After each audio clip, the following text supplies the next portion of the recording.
به شعبه وزارت کورهای داخله در نویه اسماعیل سامونی با عریضه مرد 31 ساله ساکن جماعت دیهات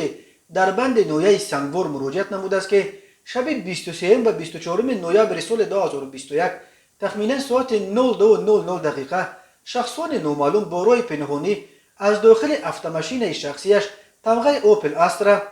که در کوچه شفچنکی پایتخت به نظارت می ایستاد 18,000 سومونی را دزدیده از جای حادثه غیب زدند. هنگام گذراندن چاره‌بینی‌های اپراتیوی جستجویی از جانب کارمندان میلیسیا، نابالغ 16 ساله ساکن جماعت دیهات سمتوده نویه رودکی با گمان صادر نمودن جنایت دزدی دستگیر کرده شد.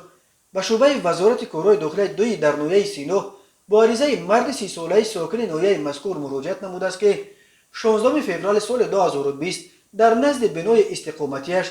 مرد 31 ساله ساکن امین نویه با راه فریب به باوریش درآمده از او 41,000 دلار آمریکایی گرفته وعده داده است که بر عوضش از کوچه اسماعیل سامونی یک منزل استقامتی را به نامش حجتگذاری کرده می‌دهد، اما وعده‌اش را تا حال اجرا نکرده است. نسبت گمانبر شونده پرونده جنایتی با ماده 247 کودکس جنایتی جمهوری تاجیکستان آغاز کرده شده تفتیشات ادامه دارد. اینچنین پرونده جنایتی با ماده 247 قسم 3 کودکس جنایتی جمهوری تاجیکستان نسبت مرد 36 ساله ساکن جماعت دیهات پلدان شهر کونه بادام آغاز کرده شده است. نامبرده 31 آگوست سال 2021 با راه فریب به باوری مرد 60 ساله ساکن جماعت دیهات پلدان درآمده از او автомашین تمغه اوپل زفیره را به مبلغ 41,000 سومانی نرخ گذاری کرده گرفته